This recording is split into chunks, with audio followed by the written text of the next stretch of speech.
started to. Oh, shit. Sure, I know. She's just the We're worst waiting sight. until 9 o'clock. Pamela? I am Pamela. Yeah. Thank you. Nice to meet you, Evan. Yeah. Well, This is Evan Callahan, working with the Dolan Project, CS Energy. nice to meet you all. Yeah, welcome. You say that now. Don't give me too hard.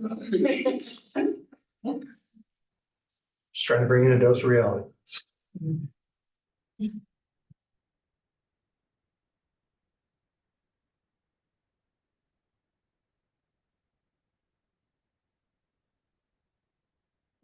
It's the only thing we have today. Yeah, except for the notices.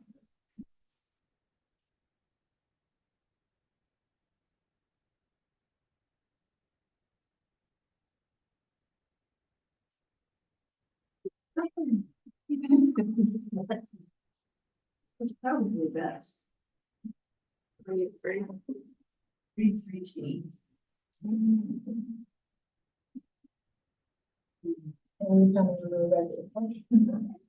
Hello. Oh, would you like me okay. Very good.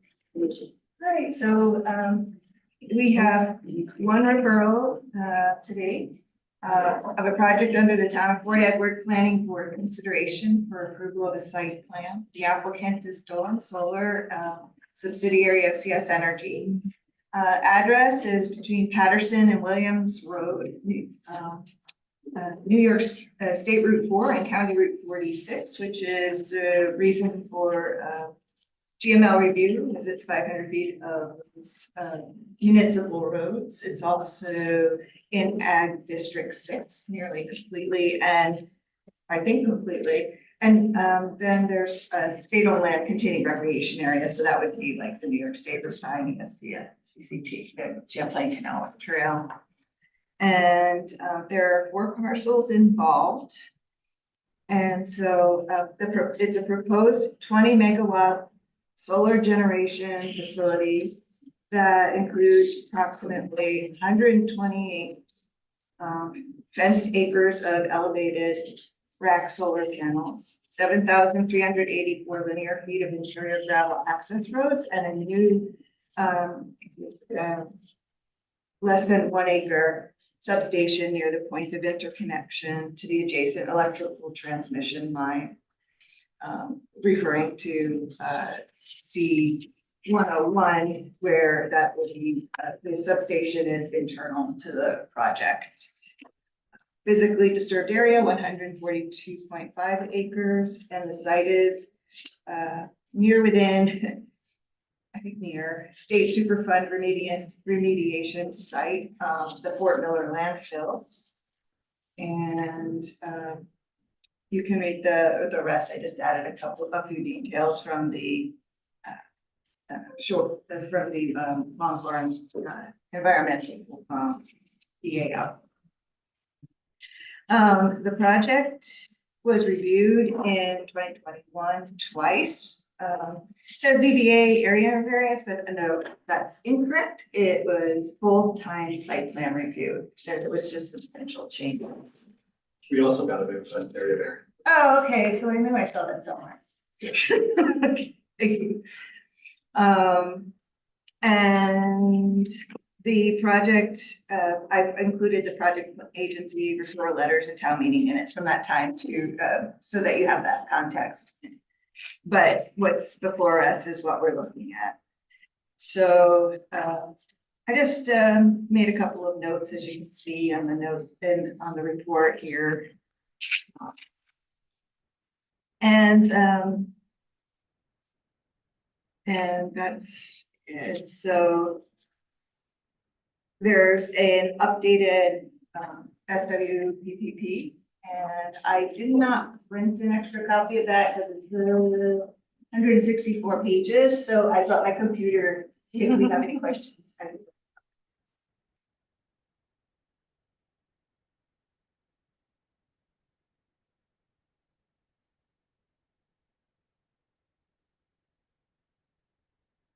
How do solar farms work? Where's the power go and who benefits from it? So with a 20 megawatt solar project, it connects to a 115 kV transmission line that's run by National Grid. So the project essentially, the energy that it produces gets put into the grid at 115 kilovolts and dispersed as needed. So it'll just travel up and down the 115 kV line, and then where there's electricity demand, the power will go there to satisfy that demand. If there's not enough demand for all of the electricity, it'll continue moving down the line until it all is dispersed accordingly. So So it benefits the locals in that it gets power to their houses. yes, to the extent that they need the power, it'll go to them.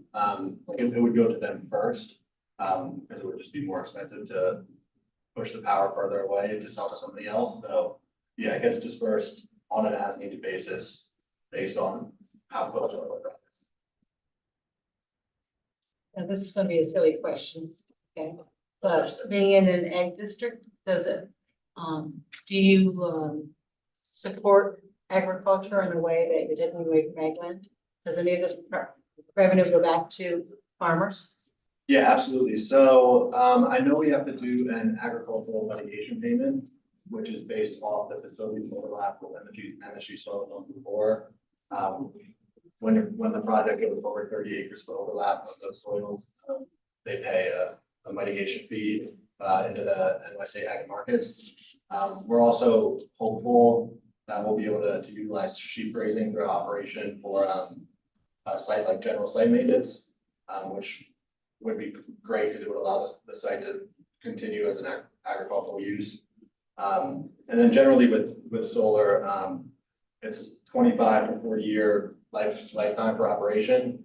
And then 99% of construction is just pounding steel posts into the ground. You're not actually digging on topsoil, removing it from the site. So after operation, pull out the post, whenever we decommission the project, it allows the soil to lay dormant and become more fertile, and then it can just return right back into ag use at the end of the system's lifetime.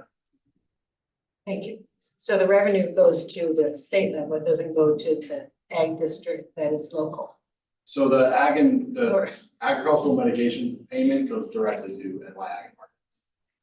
So yes, that mitigation fee goes to ag and markets. There was some discussion at the state level several months ago. We did talk about it a bit in ag planning, in which there was a proposal to remit some of that funding back down to the counties where basically where the land disturbance occurred. I'm not actually 100% sure of what the current status it is, but as of right now, I don't believe local counties are seeing any direct benefit from it. It goes to the state for their agriculture planning purposes. so something to be thought about. We'll say, soil and our conservation districts are getting quite a bit of money from ag and markets. So I mean, I think some of, it indirectly may be getting dispersed back into the base. Does Dolan plan on owning the entire site? In other words, that, well, I guess we say this is a two-part question. First of all, does the grid have the ability to take all the substation, all the power that's generated? In other words, there's not gonna be like switching on and off. Yes, so we've done system impact study, facility study, and energy deliverability study. We've also run some like separate third-party studies through PTERA. But essentially, we've been confirmed for deliverability and don't expect much curtailment throughout.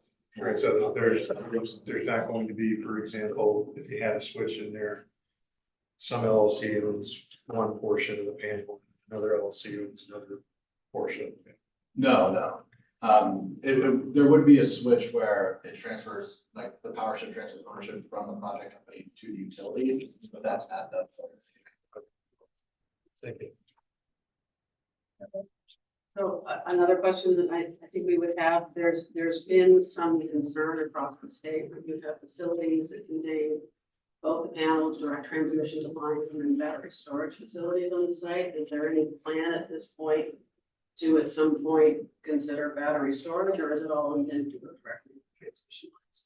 All directly to the transmission line, no battery storage, at this time. That would be like a separate, contract with the state, and a whole other project essentially.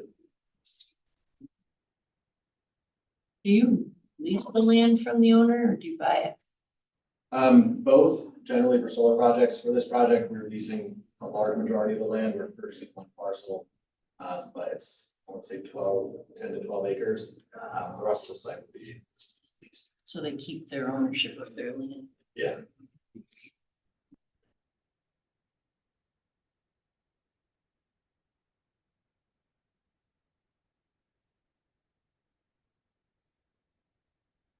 And let me ask you this, we had to send a letter back in September of 2021 about certain.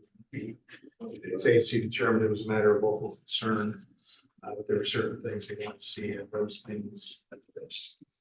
I don't know because I did not receive the final action for this project.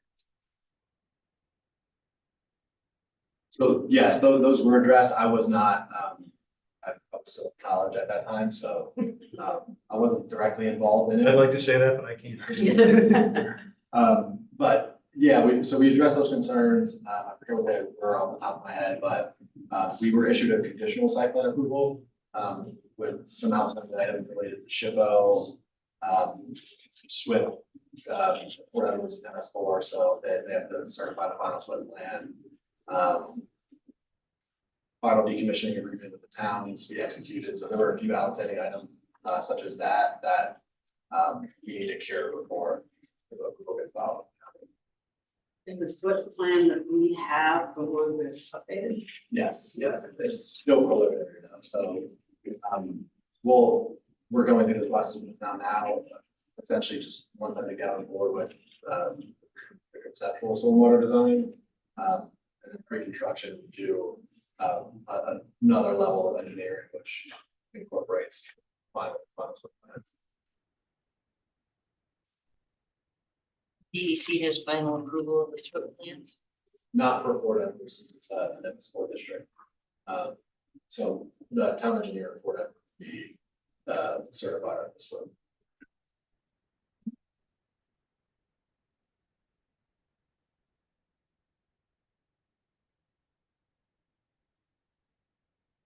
Fort Edward have a town engineer, They do, it's CT Mail, so they have a consultant. yes. Yeah.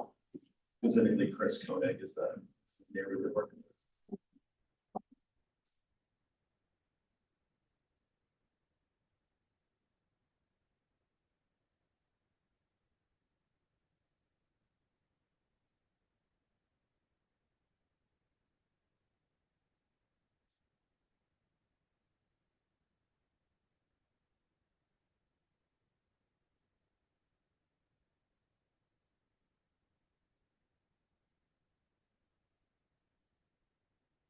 I think given the fact that the town has granted the relief sought in area variance back in 2021, at this point, site plan is a matter of local concern.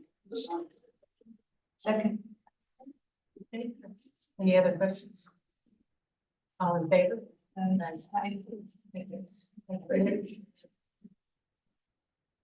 Yeah, so this 239 and report is for the site plan review. We also are going to revise area variance tonight.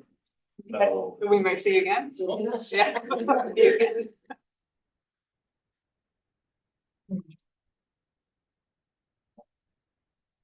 Any other business reports? Just a few AP notices. Minor project public notice, in the town of Fort Anne on the upstate 149.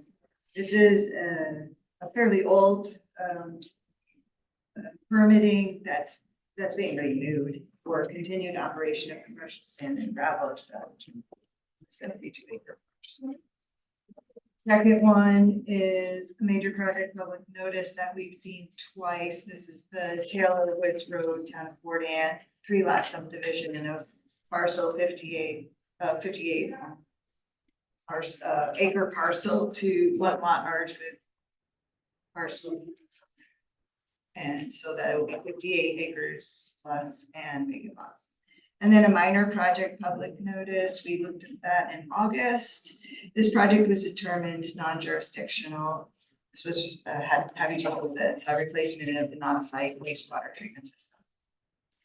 And the last one is the permit issued certification for the replacement of utility poles. We saw that in December. And this is the replacement of two existing 34-foot utility poles with new ones that are 38.5 within APA wetland. Those are the four. Thank you. I don't have any admin type comments or thoughts unless anybody wanted to mention anything about the report, now that you've had time to look at it. But Looks good. Looks good. Thank you very much. Any other comments? Okay, we're adjourned. Thank you. Where'd you go to school?